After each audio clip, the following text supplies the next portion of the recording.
The digital clock on my bedside table glowed 11:47 p.m. in stark red numerals. Outside, a late autumn rain lashed against the window panes, a rhythmic, soothing sound that usually lulled me into a state of sleepy contentment. Tonight, however, it felt like a drumbeat counting down to something unknown. I was an architect, and my mind was a place of order, of blueprints and calculated stresses, of clean lines and predictable outcomes. My life, since Sarah passed 3 years ago, had been rebuilt around a single, unshakable pillar: my son, Leo. Leo was 8. He was a quiet boy, possessing a solemnity that seemed too heavy for his slender shoulders. He had my dark hair but Sarah's eye, wide, startlingly green, and seemingly capable of looking straight through you into some other world. He rarely spoke of his mother, but he drew her constantly. Our fridge wasn't a gallery of sons with smiling faces and stick-figure families. It was a somber exhibition of a woman with flowing hair who stood by the sea or walked through a forest of impossibly tall trees. They were beautiful, haunting, and a constant, aching reminder of the void she'd left behind. My work-from-home setup in the corner of the living room was a mess of sketches and half-finished renders, but I called it a night hours ago. The house was settled into that deep silence that only comes after a child has fallen asleep, a silence thick with peace. I was reading, letting the words on the page blur, my mind already drifting, when my phone buzzed on the coffee table. A private number. My first thought was a client with a last-minute panic attack about a design choice. It happened. I sighed, ready to deliver my polite but firm, "We can discuss this during business hours" speech. I swiped to answer. "Hello, David Jennings speaking." Silence. For a moment, I thought it was a deadline. Then, a faint crackle of static and a woman's voice, hushed and tight with tension. "Mr. Jennings? Is this David Jennings?" "Yes, it is." "Who is this?" My tone was still professional, though a sliver of annoyance had crept in. It was nearly midnight. "This is Anya Sharma. I'm Leo's teacher." My posture straightened instantly. My heart gave a painful lurch. A teacher calling at this hour could only mean one of two things: a terrible accident or a terrible transgression. Leo was a good kid, if a little withdrawn. He wasn't a troublemaker. Ms. Sharma? Is Leo okay? Did something happen at school? I thought he was fine when I picked him up. My mind raced through the day. He'd been quiet, but that was just Leo. He'd eaten his dinner, done his homework, and gone to bed without a fuss. He's physically fine, Mr. Jennings. At least I think so. I'm sorry to call so late. I know this is highly irregular. I shouldn't be doing this. Her voice was so low it was almost a whisper, and it sounded strained, as if she were hiding in a closet. The rain against the window suddenly sounded menacing. "What is it, Ms. Sharma? You're scaring me." "I am too." "Scared? I mean," she breathed. "I didn't know who else to call. I found something today. In Leo's desk after all the children had gone home. It was a drawing. A drawing. I almost laughed with relief. Ms. Sharma, with all due respect, Leo draws constantly. His work can be a little somber, but it's just how he expresses himself. It's his way of processing things." "No," she said, her voice sharp, cutting through my condescension. "Not like this." This was different.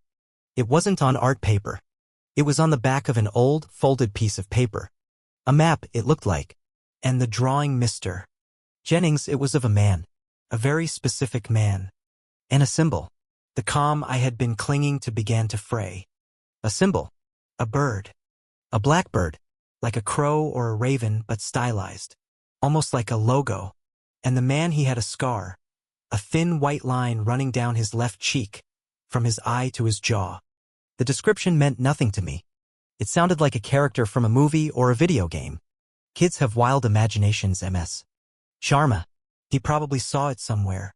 "That's what I told myself all afternoon," she whispered, and the static on the line seemed to intensify. "I told myself it was nothing. I took it home, planning to just forget about it.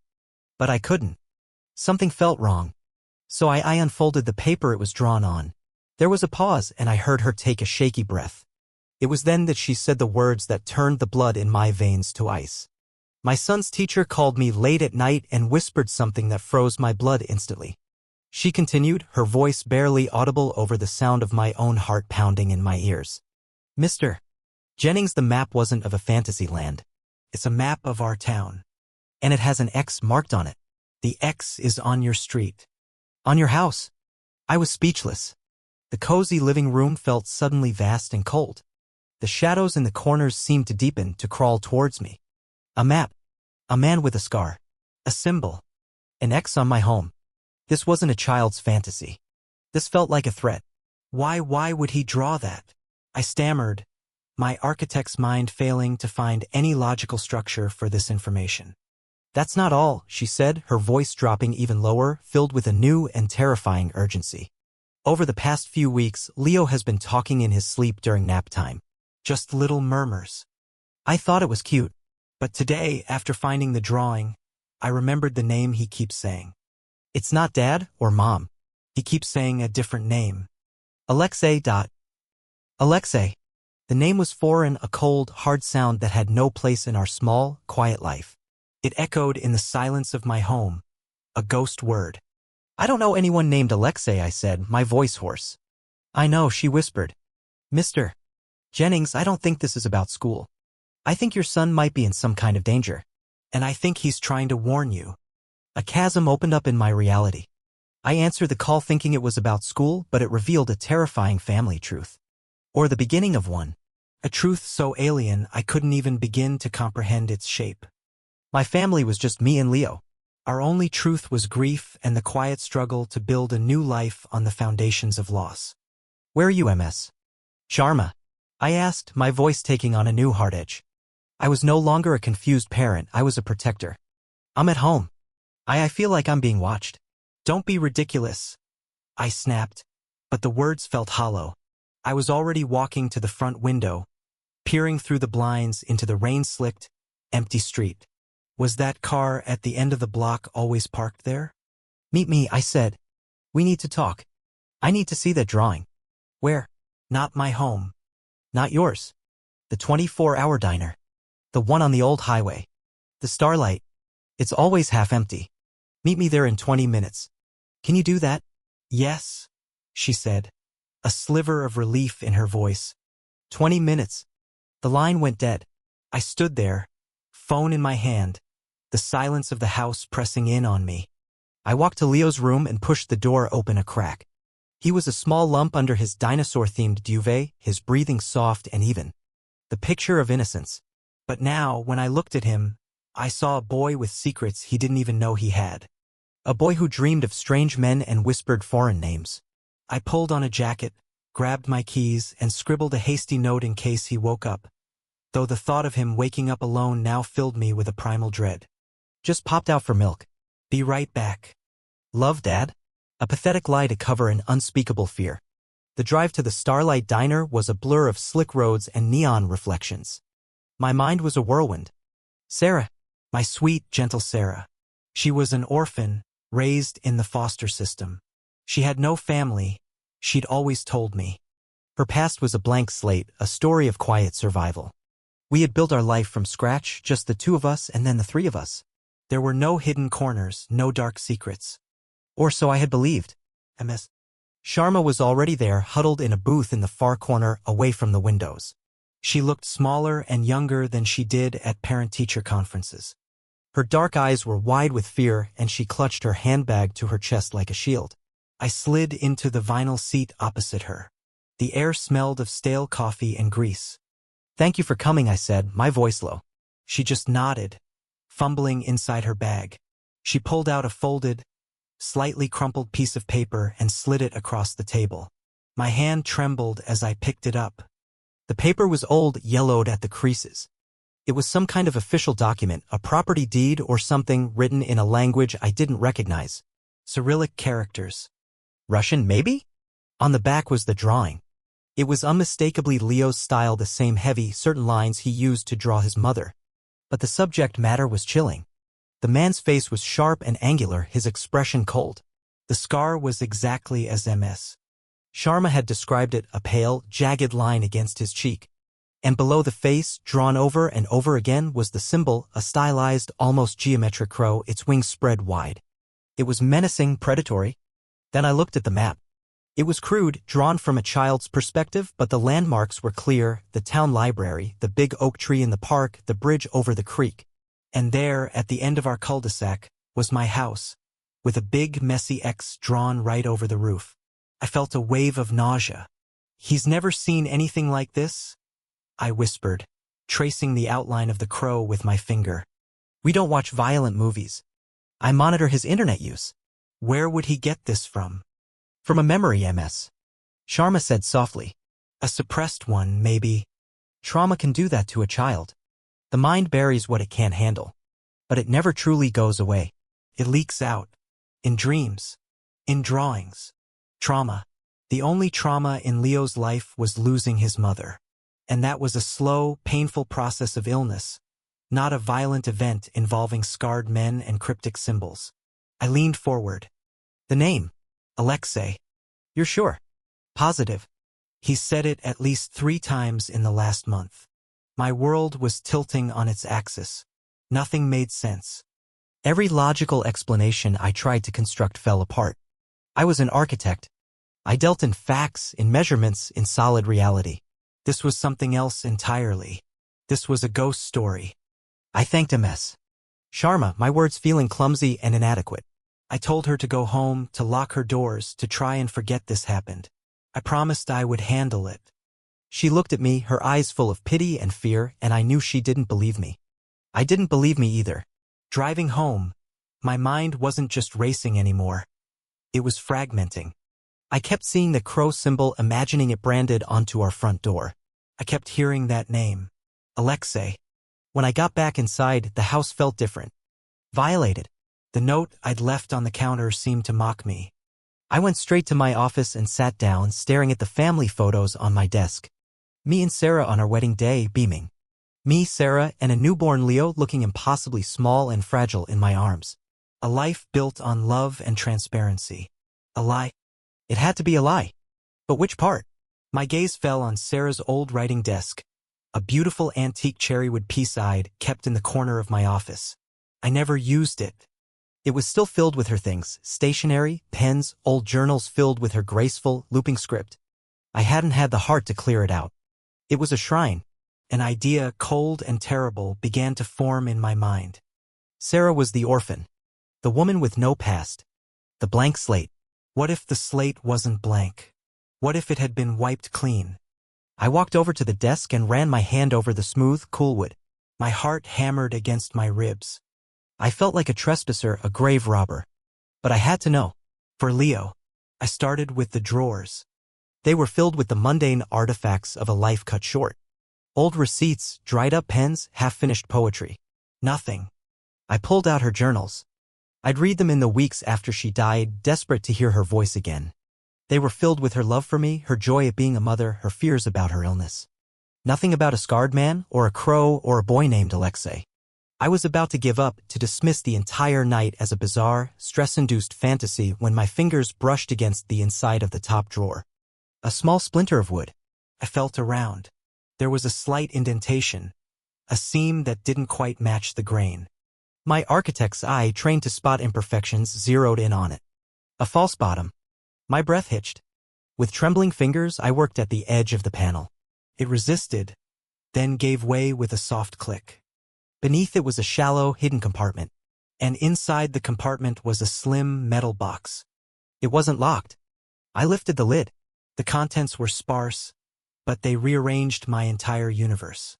On top was a photograph. A younger Sarah, maybe late teens, stood with a stern-looking man and woman. They all had the same dark hair and piercing green eyes. Her family. The family she swore she never had. Behind them was a large, imposing house, and on the wrought iron gate, barely visible but there if you knew to look for it, was a sigil. A stylized crow. My blood ran cold. I dug deeper. There was a passport. Not for Sarah Jennings. For Katerina Volkov. The photo was her, no doubt about it. Born in St. Petersburg, Russia. Beneath the passport was a bundle of letters tied with a faded ribbon. They were written in Russian, and tucked within them a single, official-looking document. A birth certificate. For a boy named Alexei Volkov. Born on the same day as Leo. Mother, Natalia Volkov.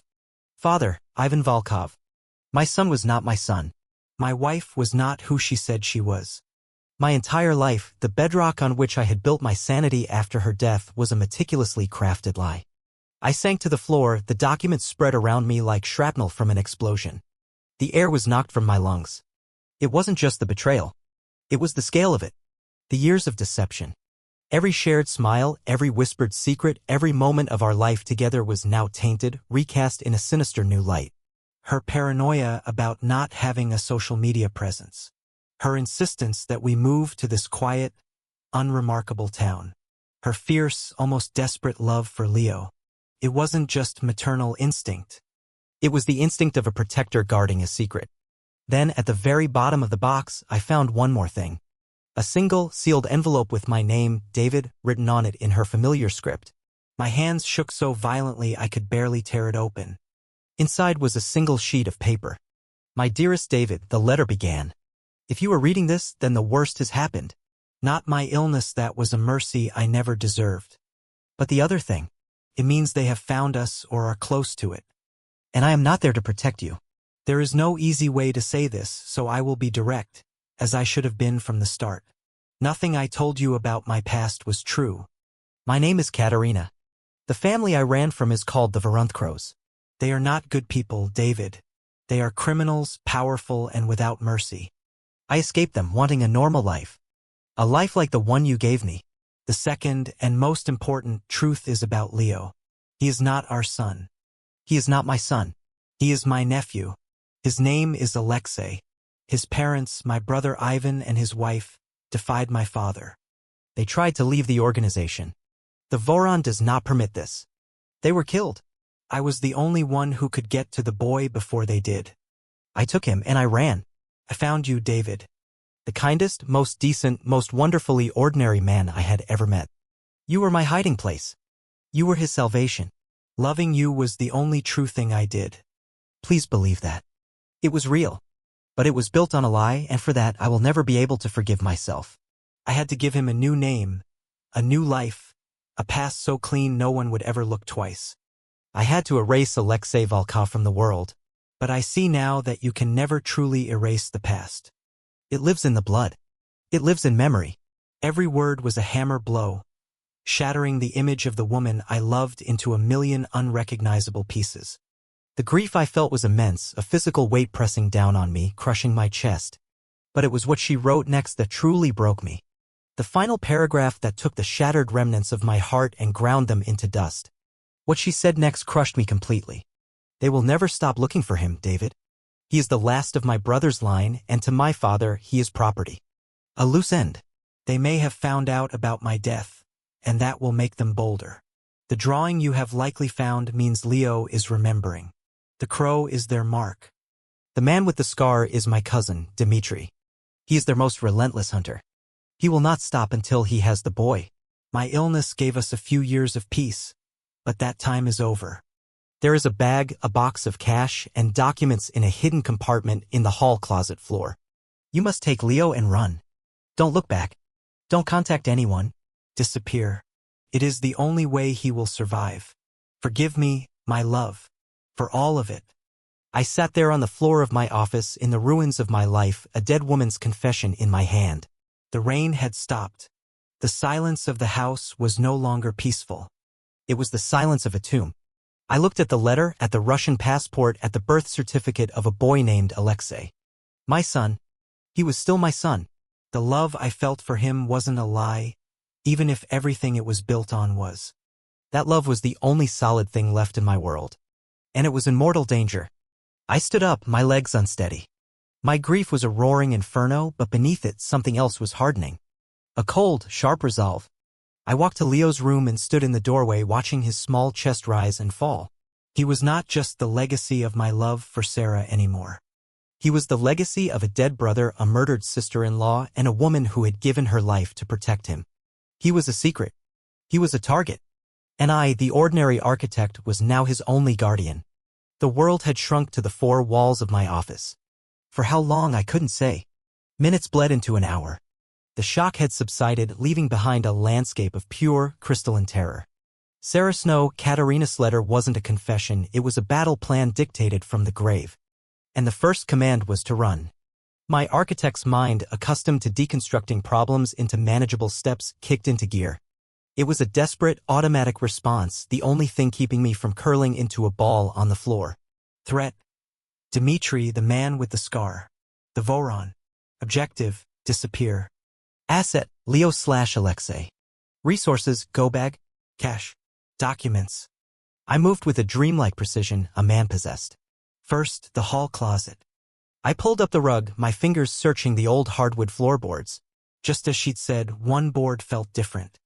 I pried it up with the edge of a heavy ruler from my office. Beneath it lay a space, and nestled inside was a durable, waterproof duffel bag. Unzipping it felt like arming a bomb. Inside was a stack of vacuum-sealed cash that made my stomach clench. It had to be over $50,000. Beneath it were 2 pristine Canadian passports. One for a Mark Rendell with a photo of me I didn't remember taking. Sarah must have taken it one day, telling me it was for a joke. The other was for a Liam Rendell. The photo was of Leo looking about a year younger. She had been planning this for years. A contingency for my life, for our son's life, a life I didn't even know was a lie. There was also a burner phone, still in its plastic packaging, a set of car keys for a vehicle I'd never seen, and a single, folded piece of paper. On it was an address, a cabin, deep in the Adirondack Mountains of New York, and a name, Elias. Nothing more. This was my new reality. Mark Rendell, father of Liam. On the run. Every second I spent in this house was a risk. Dmitri, the scarred man from Leo's nightmares, could be minutes away for all I knew. The X on the map burned in my mind. My first instinct was to destroy everything. My phone, my laptop. I walked around the house in a daze, gathering our devices. I dropped them into the kitchen sink and drowned them, the pathetic fizz of their dying circuits a soundtrack to the end of our life. I pulled the hard drive from my desktop computer and smashed it with a hammer on the garage floor, the sharp cracks echoing in the pre-dawn stillness. Then came the hardest part. Waking Leo. I crept back into his room. The soft glow of his spaceship night light cast long shadows on the wall. He was curled up, one hand tucked under his cheek. My son, not by blood, but by every other measure that mattered. My heart ached with a love so fierce it was physically painful. How could I do this to him? Rip him from his bed, his home, his life, and drag him into a world of fear and shadows? Katarina's words echoed in my head. It is the only way he will survive. I knelt by his bed and gently shook his shoulder. Leo, I whispered. Buddy, wake up. His eyes fluttered open, bleary, and confused. Dad? What's wrong? Is it morning? Sort of. I lied, my voice thick with unshed tears. Hey, I have a surprise for you. How would you like to go on a trip? A big adventure right now. He sat up, rubbing his eyes. An adventure? Where? It's a secret. A super secret adventure. We have to leave right now before the sun comes up. We have to be really quiet, like spies.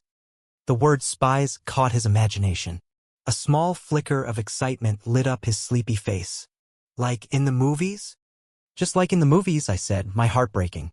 I helped him get dressed, not in his pajamas, but in warm clothes, jeans, and a hoodie. As I pulled his sneakers on, my eyes fell on the drawings taped to his wall. A drawing of me and him fishing. A drawing of our house. A drawing of Sarah, standing on a beach. I was not just taking him from his home, I was taking him from her, from the only memories he had. Can I bring my sketchbook? He asked, his voice small. Of course, buddy. Grab it. And your backpack. While he packed a few precious toys, I did a final sweep. I grabbed the metal box with Katarina's real life inside it. I couldn't leave it behind. It was the truth, and as terrifying as it was, it belonged to Leo. I stuffed it into the go bag. We crept out of the house like thieves in the night. The air was cold and damp, smelling of wet earth and the coming dawn. I didn't look back at the house. I couldn't. It wasn't my home anymore. It was a crime scene. Target.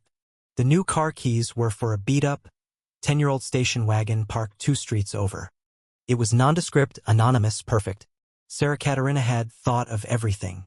The engine turned over with a low grumble. I put Leo in the back seat, where he promptly curled up with his backpack and fell back asleep. As I pulled away from the curb, I saw it.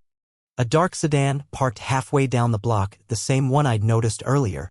Under the orange glow of a streetlight, I saw the silhouette of a man in the driver's seat. He was looking in my direction. My blood turned to ice. Was it him? Dmitri? Or was my mind, now primed for paranoia, seeing threats everywhere? I didn't wait to find out. I drove calmly, obeying every traffic law, until I was a few miles away. Then I turned onto the interstate heading north, away from the only life I had ever known. The first few hours were a long, dark tunnel of highway. Leo slept soundly in the back, oblivious. I was running on pure adrenaline, my thoughts a chaotic storm. I replayed my life with Katerina, searching for clues I had missed. Flashback. A picnic 2 years before she got sick. We were in the park. A man was taking photos of the fountain nearby. She had suddenly grabbed Leo, turned her back to the man, and said, "Let's go. It's getting cold." I had thought it was odd, her sudden panic. Now I saw it not as a quirk, but as tradecraft. She wasn't avoiding a stranger, she was avoiding a lens. Flashback. An argument we'd had about getting Leo a passport for a potential trip to Disney World. "It's not safe, David," she'd insisted with a ferocity that seemed wildly out of proportion. "The system people can be tracked. We'll just drive to the Grand Canyon instead." I thought she was being irrational, a Luddite. Now I understood. A passport for Leo Jennings would have created a digital breadcrumb, a link to a past she had tried to bury. Every memory was now suspect, every shared moment a potential lie. Did she ever love me? Or was I just a convenient cover? "Loving you was the only true thing I did." I clung to that sentence from her letter like a drowning man clings to a piece of wreckage. I had to believe it. If I didn't, the whole thing was a nightmare I couldn't bear. As the sun began to rise, painting the sky in bruised shades of purple and orange, Leo stirred. "Are we there yet?" "Almost, buddy. We're going to a special cabin in the woods. You'll love it." Why did we have to leave in the dark? I had to choose my words carefully. I couldn't tell him the truth. It would shatter his 8-year-old mind. Because sometimes adventures have to start with a secret.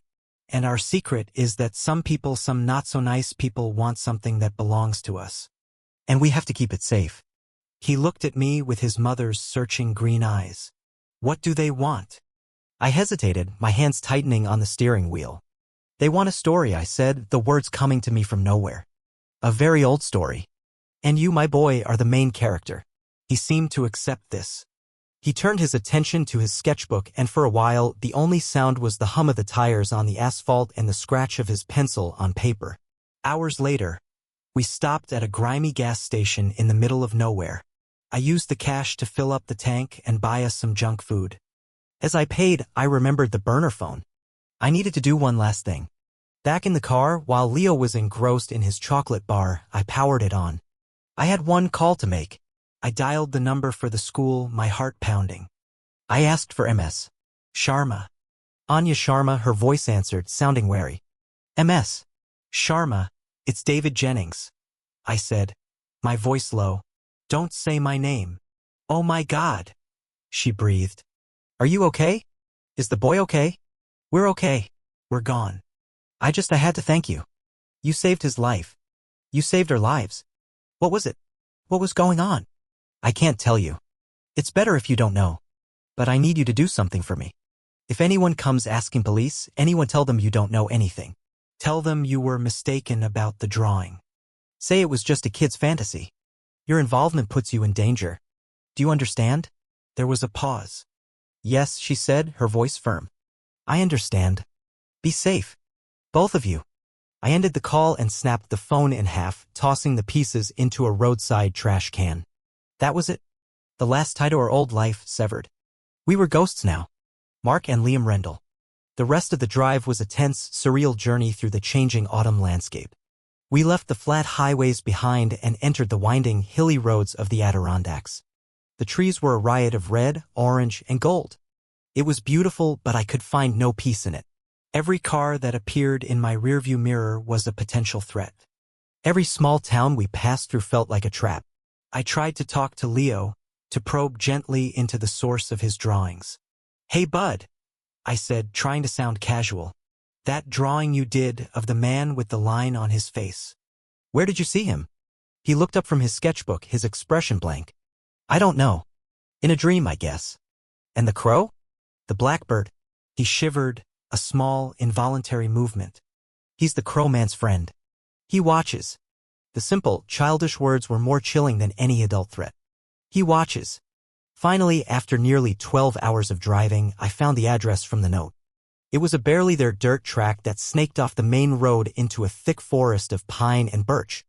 The station wagon bounced and rattled as we drove deeper into the woods.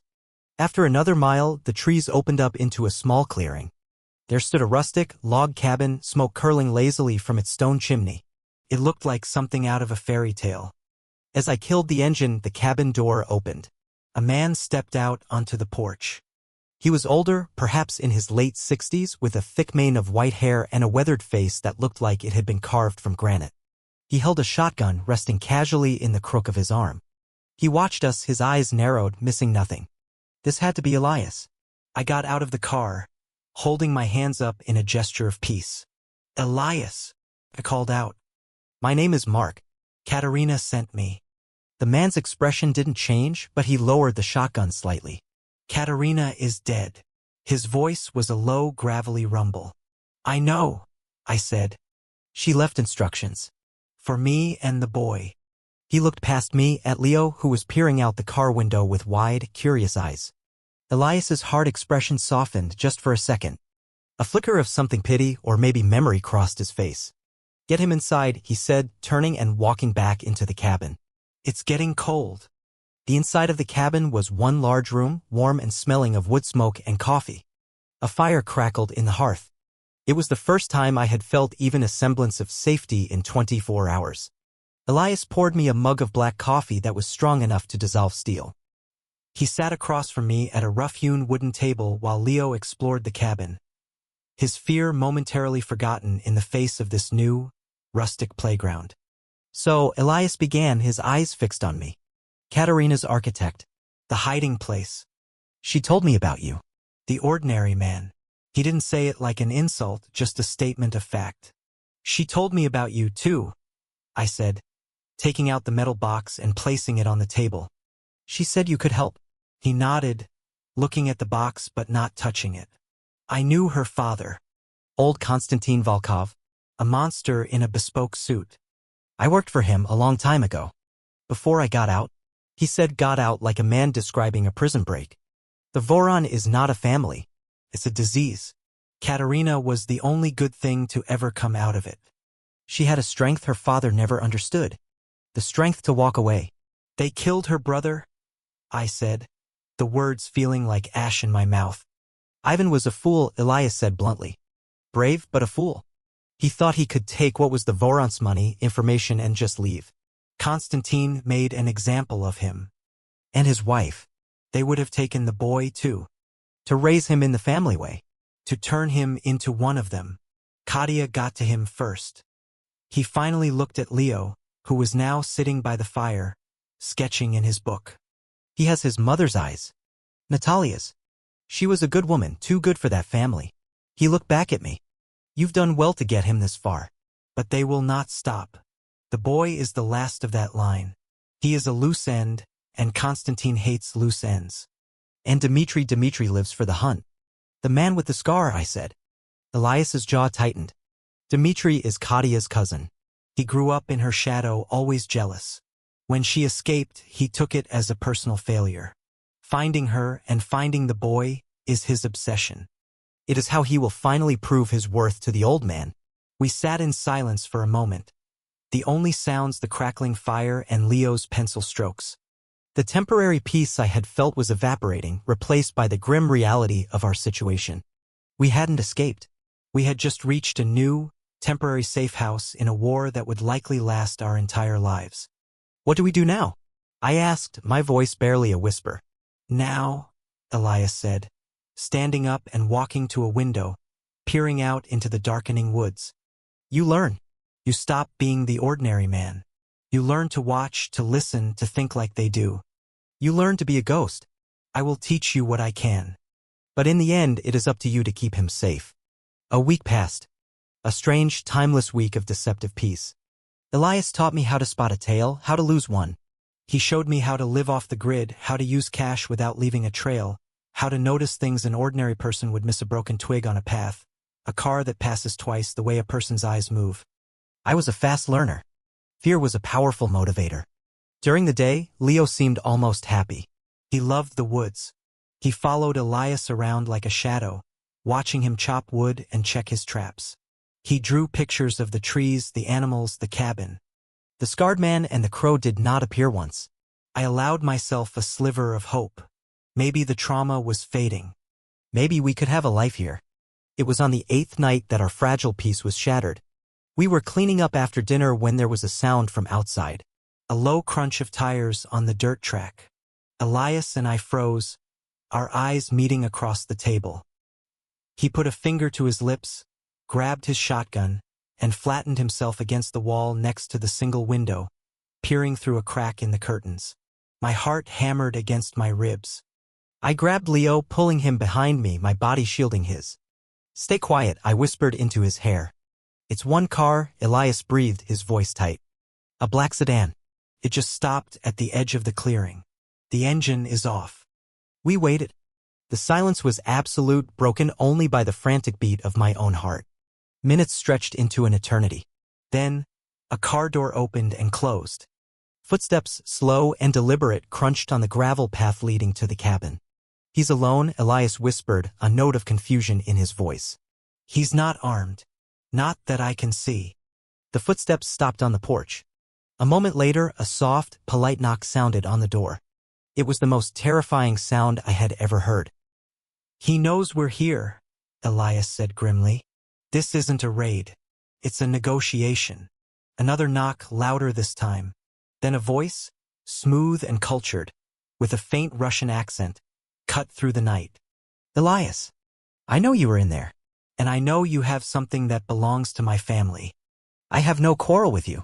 I am here for the boy's father, the architect. I just want to talk." My blood ran cold. It was him. "What do we do?" I whispered, my voice shaking. Elias looked from the door to me, his face grim. "There is no back door. The woods are our only chance. On my signal, you take the boy and you run. Head for the ridge to the east. Don't stop for anything. I will buy you time." "No," I said. "I'm not leaving you." "You don't have a choice," he snarled. "Your job is to protect the boy. My job is to honor my promise to Katia. Now get ready." But before he could move, the man outside spoke again. His voice calm and reasonable, but laced with venom. "Mr. Jennings. David, let us not be uncivilized. You cannot protect him forever. You are an architect. You build things. I am a demolitions expert. It is an uneven match, but I am a reasonable man. Let me see the boy. Let me confirm he is well. Then you walk away. You have my word I will not harm you. He is blood of the Voron. He will be returned to his family. It is his birthright." Behind me, Leo whimpered. He clutched my leg, his small body trembling. "Dad," he whispered, his voice trembling. "It's him. It's the Crow Man." And in that moment, something inside me shifted. The fear didn't vanish, but it crystallized into something else. Rage. A cold, protective fury. This man, this monster from my son's nightmares, stood on my doorstep talking about birthrights and family, trying to steal my child. I looked at Elias. "No more running," I said, my voice low and steady in a way that surprised even me. I gently pushed Leo behind a large armchair, out of sight. "Stay here. Don't make a sound." I straightened up, my identity as David Jennings, architect, and Mark Rendell, fugitive, falling away. All that was left was father. I walked to the door. "What are you doing?" Elias hissed. "He wants to talk," I said. "Let's talk." I opened the door. The man standing on the porch was exactly as Leo had drawn him. Tall, dressed in an expensive dark coat, his handsome face marred by the thin, white scar that ran down his cheek. It was Dimitri. He smiled, a cold, predatory curving of his lips. "Mr. Jennings," he said, his eyes flicking past me, searching the cabin. "I'm so glad you decided to be reasonable." "His name is Leo," I said, my voice steady, my body blocking the doorway. "He is my son. And you will never touch him." The smile vanished from Dimitri's face, replaced by a look of cold annoyance. The civilized mask had slipped. And in that moment, I knew this would not end with words. It would end with a fight. A fight for my son's life in the heart of a forest miles from a world that no longer existed. My old life was gone. My name was gone. All I had left was the boy hiding behind the chair. And I would burn the world down to keep him safe.